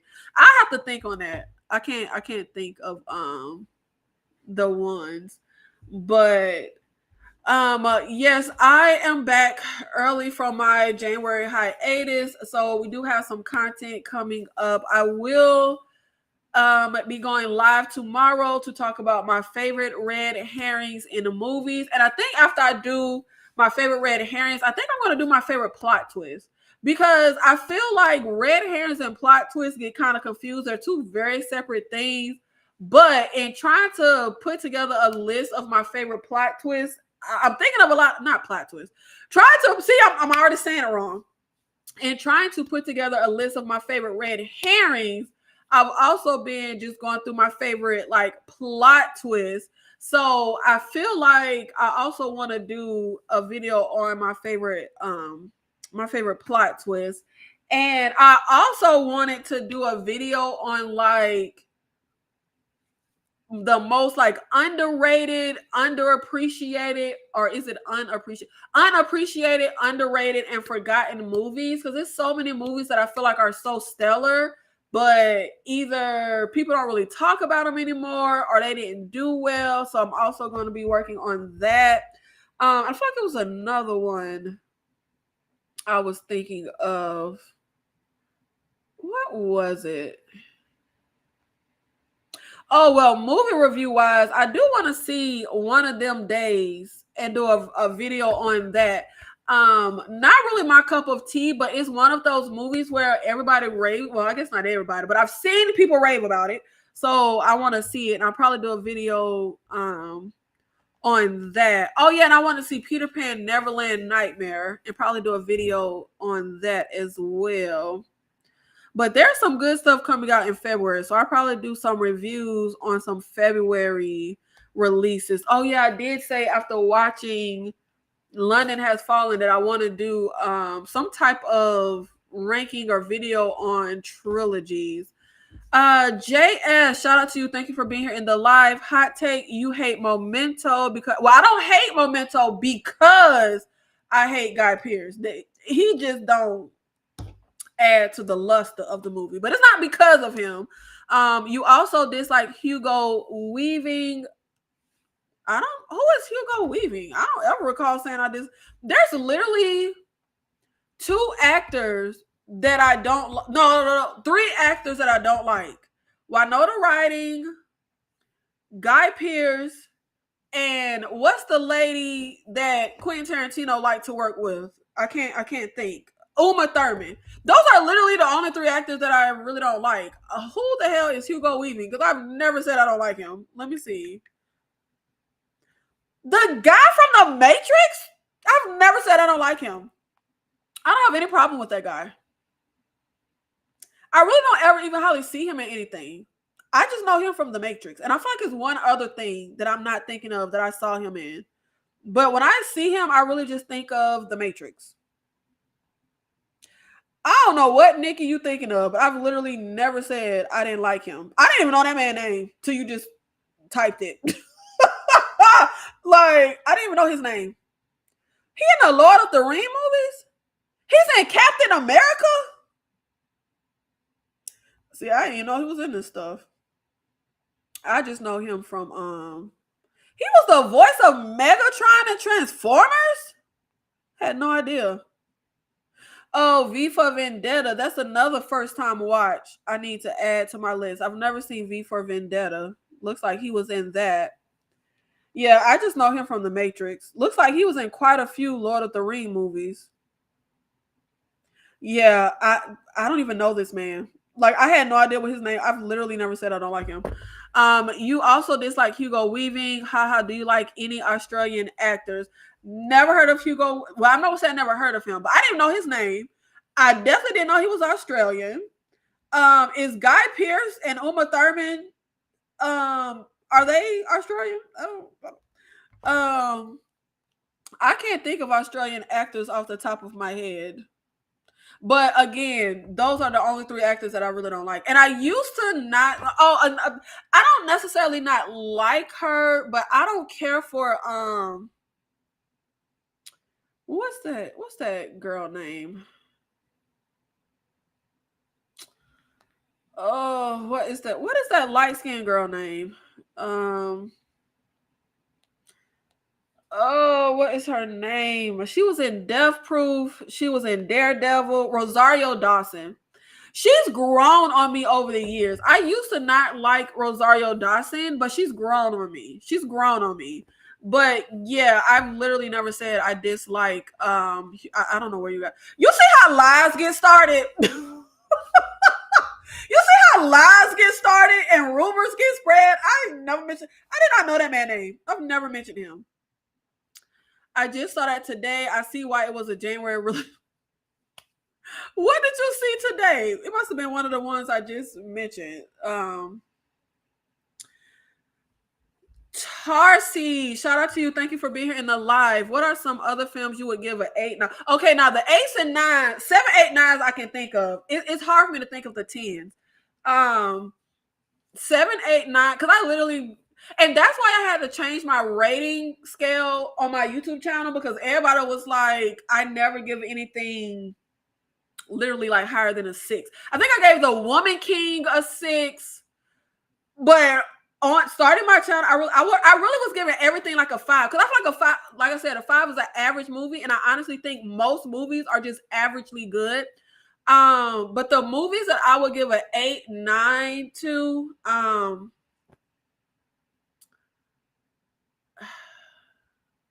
The Night Comes for Us, which is an Asian action movie.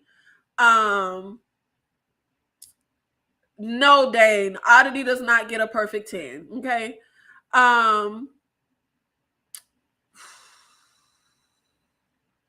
It's hard for me to think off the top of my head. What would I give 8s and 9s to?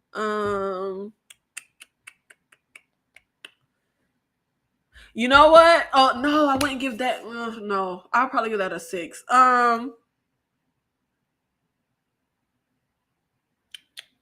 Valkyrie with Tom Cruise. Oh, I'll probably give that a 7. Oh, okay, I'll probably give that a 7, not an 8 or 9. I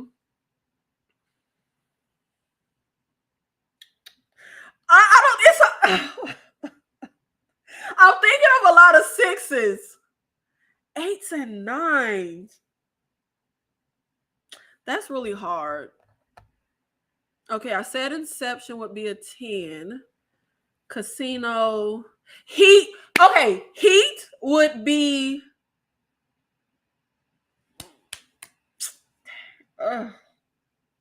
Heat would probably be like a 7. Damn. I feel like I really don't give 8s, 9s, and 10s because those are near perfect to perfect. And I really feel like that's hard to come by. Dang, I can't even say Heat. Let me see. I know I got something. Let me.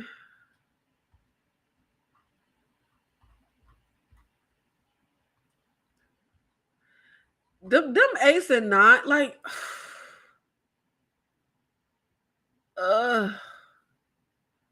Nothing is really perfect, near perfect.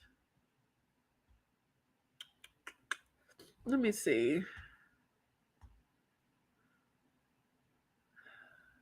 Aliens, I would give that an 8. Aliens would be an 8. The Terminator would be a 10. Terminator 2 would be a 10.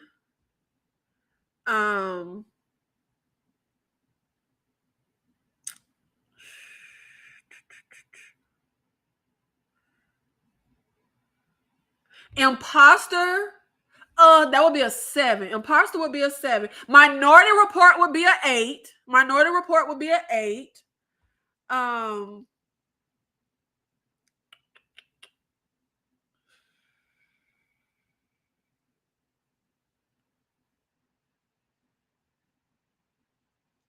Cape Fear would be an 8.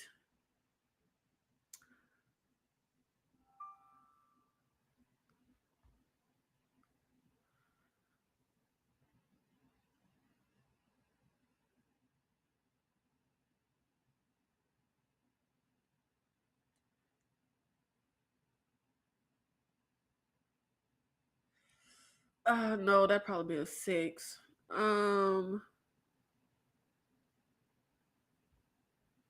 Let me see.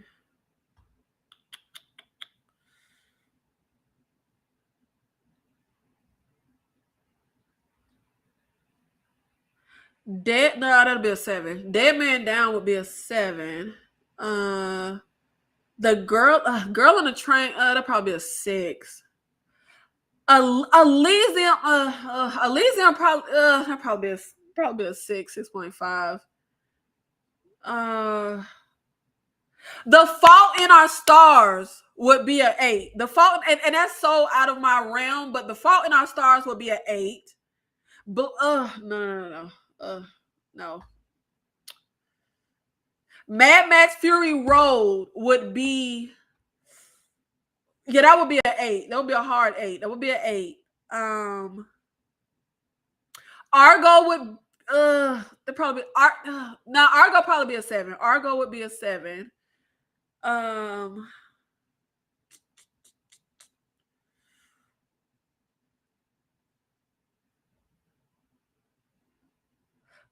Upgrade. No, upgrade probably be like a 6. The Magnificent Seven remake with Denzel, that'd probably be a 7. Oh, Tombstone, the Western from the 90s. That would be a that'd be a solid 8. That would be a solid 8.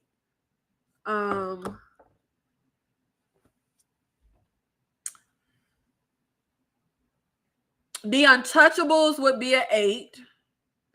Demons from the 80s, the Italian horror, that would be an 8.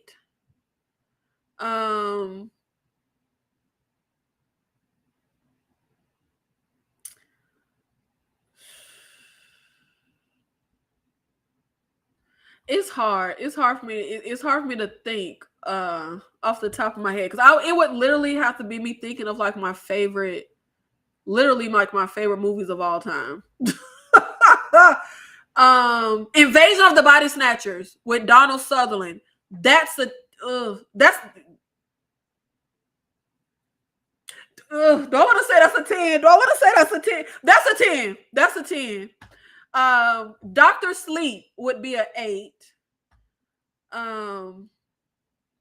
And I know it's a lot of my foreign horror that I'm not thinking of.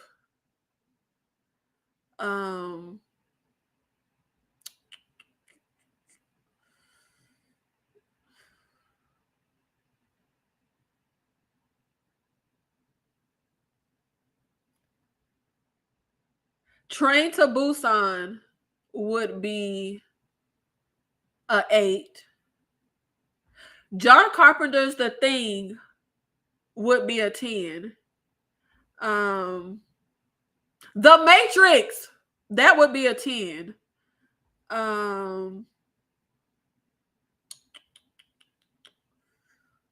Captain Phillips would be an 8. Captain Phillips would be an 8. Kill Bill Volume 1 would be I don't know. That'd probably be a 7. That'd probably I don't know. Yeah, probably that'd probably be a 7. That'd probably be a 7. That'd probably be a 7. That's all I can I don't want to keep having dead air as I sit here trying to think. But that's some of them. Oh, one of them. Was it good? Did you like it? I've heard people. I watched. It's one of those movies that I don't care about, so I don't care about spoilers. I watched the review that Fish Jelly did, and it made me want to watch it. There's no wig on my bed. My pillow. This? Or are you talking about the burgundy pillow at the top? There's no wig on my bed, ma'am. Or sir, I'm sorry. I got changed. I don't know. No, there's no wig on my bed. Oh my God, Blade. Blade would be like Blade would be like a 8. Blade would be like a 8. Predator would be like a 6. Like a 6. What's your criteria for? To me, a perfect film means it is literally perfect from top to bottom. So visually, narratively, characters, like every single check box is perfect. And I have like no critiques at all. Like none. Event Horizon, I would give that like a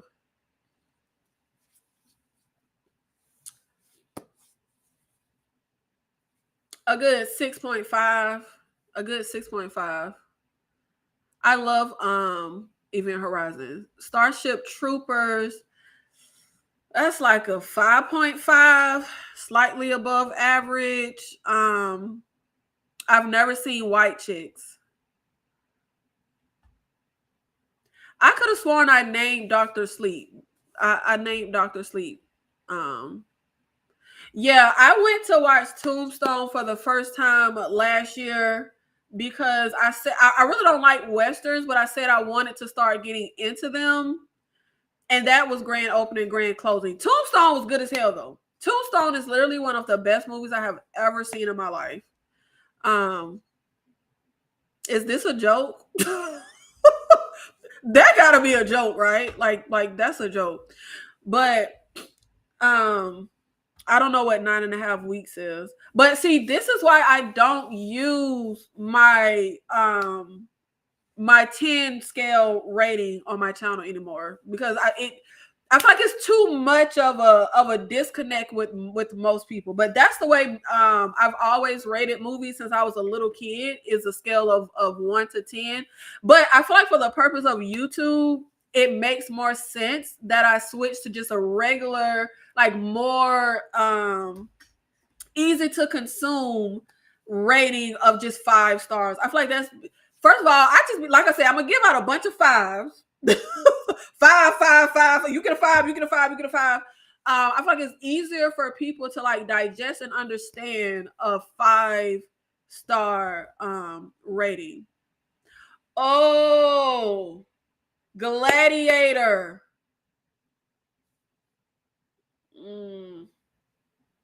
That's not a 10. I love I love Gladiator. Probably I would probably say a 7. Love Bad Boys. But I would probably say like a 6, like a 6. Oh, good one. No Country for Old Men might be near. Yes, I would say No Country for Old Men is near perfect. And I don't know if I need to rewatch this, because I have always had issues with the speech that Tommy Lee Jones gives at the very end. I need to rewatch No Country for Old Men. That's a good one though. That's definitely a near perfect. I would say I remember watching No Country for Old Men, and I think There Will Be Blood. Were they out around the same time? I remember being blown away by both of those movies. But I've never rewatched There Will Be Blood, so I really can barely remember it. But I've rewatched No Country for Old Men quite a few times. I would say No Country for Old Men is a solid 7.5. That's a good one. That's a good one. I really love that one. Smoking Aces. I love that movie. I have a lot of fun with that movie, but I would say that's like a 5.5. Slightly above average. Definitely nowhere near a top tier movie. But I like Smoking Aces. I have a lot of fun with that movie. That one is really enjoyable. I think I've rewatched that maybe 3 times in my life, and I could have sworn it was like a really terrible Smoking Aces sequel. Am I thinking of the wrong thing? Like, I feel like they made a really terrible sequel.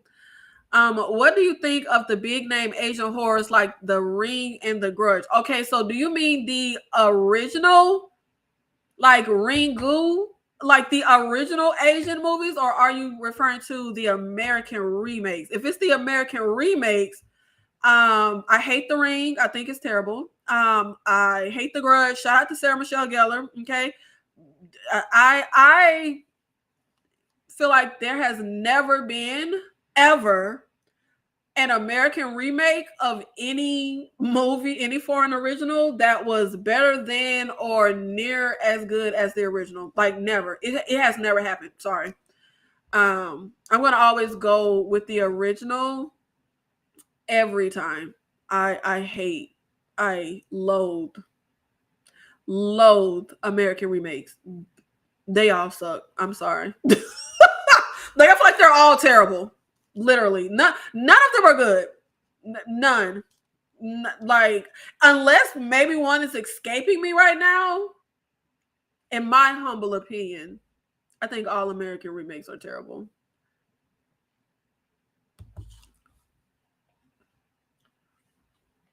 But yeah, a lot of these, like, I love, but I in my whole lifetime, I really don't give out 9s and 10s.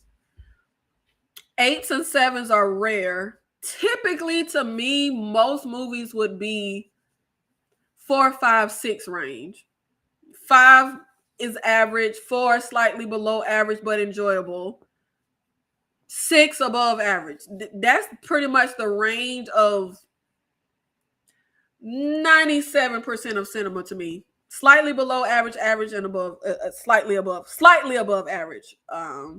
Is what I think most movies are. Like, it's Because I mean, and it's not even a knock to the movies. Why I don't really give out 10s. Nothing is perfect. Like, I don't care how much I love something, I'm probably going to critique it. Like, nothing is perfect from top to bottom. Why you gotta come for me? Like, why you gotta come for me? You probably think Wishmaster is a 10 out of 10. Y'all broke my heart with that Wishmaster watch along, and I will never forgive y'all for that. Wishmaster is a gem, but no, it is not a 10. It is no. I think I have finally accepted that my love for Wishmaster is mostly because of nostalgia. I will accept that now. Okay, I will gladly accept that the bulk of my look, I still stand behind Wishmaster. Okay, that is a hill I will die on, but I will also accept that I could have nostalgic bias when it comes to Wishmaster. But y'all told that movie a new one, and it was very uncalled for. It was very uncalled for. I don't understand why, but but you know that, I always say that is what I love about movies. I feel like movies is one of the few things where like we can literally all watch the same exact thing and walk away with completely different experiences with the same exact thing. Like, I feel like that's what's so cool about movies. That's what I love about movies. It's a social contract when you make a movie, because we pay to see your movie and we're expecting to see something good. So we're going to critique it, if we don't think it's good. Like, we're gonna run our mouth about it. And you put it out to the world and we could hate it like y'all did Wishmaster. Y'all was so cold when it came to Wishmaster. It was low down. It was low down. But of course, I will, soon be in that arena, because along with my hiatus from YouTube, by multiple reasons, I also took my hiatus because I've been working on my first short film. And of course, when I present that to the world, everyone can critique and give their opinion and say it's horrible, it's terrible, or whatever the critique is. That's what we do with movies. That's the fun part. Nostalgia will now, why you going this hard this late at night? Nostalgia will have us delusional every time. Look, it's not Wishmaster is a good time. That's a good movie. Wishmaster is a solid 5.5. Okay, Wishmaster is a solid 5.5. Nostalgia will have us delusional every time. I watched Children of the Corn as an adult and could not stand it, but loved it. Oh my God, isn't it always so funny when there's a movie you loved as a kid, but you haven't seen since you were a kid and you watch it? I had good taste as a child, so it doesn't happen often, but it's been a few movies that I was like, what the hell was I thinking? I think the biggest, what was I thinking for me, was Spawn. I loved Spawn when I was a kid. And I remember one of the standout things in the Spawn that I loved was that clown. I went to rewatch Spawn for the first time, I don't know, 17 years ago. I hated that movie. And one of the number one things I hated was a motherfucking clown. I thought he was so annoying. I did like Children of the Corn when I was a child. And I wouldn't say that movie is terrible. To me, Children of the Corn is like a movie of its time. Like, I don't think it's terrible. It's just not good to me now. It was just, it was of its time. it was good for its time. And I actually went to try to rewatch Children of the Corn sometime last year. I think it was free on Tubi or something. And I think I got 20 minutes in, and I cut it off. But like I said, that's one of the ones I don't think it's bad. I think it was well made, well done, but it is just of its time kind of watch. Like some movies I feel like are timeless, and some movies unfortunately are very of their time. And that's a very of its time. And yeah, that's what I mean. Like some stuff,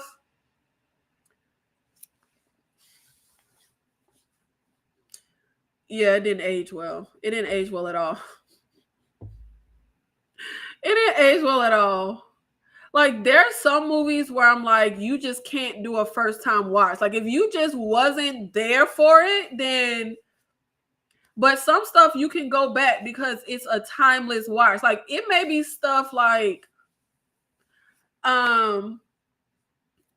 my buddies over at Our Life in Horror just did a first time watch of Hitchcock's The Birds. I loved The Birds when I was a kid. Loved it. But I think that is a very of its time movie. But it's also timeless. They loved it. I think you could do a first time watch with a movie like that. Now, I haven't watched The Birds since I was a kid, but I'm pretty sure the effects have aged awful. And stuff like The Exorcist. Do I think The Exorcist is amazing and like as scary and like no. It's a good movie, but it's of its time. Like I get why people in that era were so scared and frightened of The Exorcist, but no, it's not no. And like I love Predator 2. I like Predator 2 way more than the first Predator. But it is very of its time kind of movie. It is 90s on crack. Like it is very, very 90s. And it might be some nostalgia why I love it so much. Because I saw Predator 2. That was the first Predator movie I ever watched. I saw Predator 2 before I ever watched Predator because I was like, I don't know, either I was not, but when did Predator come out? 88? I was like 2 years old. And Predator 2 came out when I was like 4 or 5. So I saw Predator 2 first, and then I saw Predator. And so it might be nostalgia. It might be because I saw it first. But that is my favorite.